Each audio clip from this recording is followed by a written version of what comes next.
You've seen teleportation countless times in fiction, but could you actually do this in real life?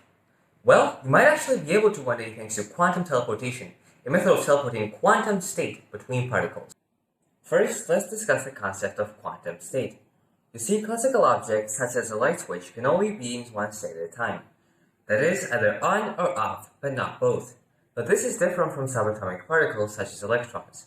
Much like how a light switch can be on or off, electrons can be spin up or spin down, but they can also be in some combination of both states called a superposition, which can be expressed as some number times spin up plus some number times spin down.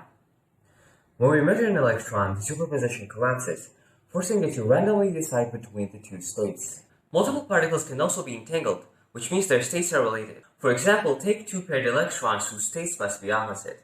Here, measuring one electron as spin up instantly collapses the state of the second electron to spin down, and vice versa. Such particles are thought to be part of one inseparable quantum state called an entangled state. Unentangled particles may be entangled using a Bell state measurement. A Bell state measurement of two electrons randomly puts them in one of four possible states. They are: both electrons have the same spin, both electrons have different spins, at least one electron is spin up, and the first electron isn't spin up alone. There is no way to determine which it will be before we make the measurement. In quantum teleportation, a pair of two oppositely entangled electrons, A and B, is shared between a center and a receiver across an arbitrary distance. The center also has an electron C that is in some superposition state.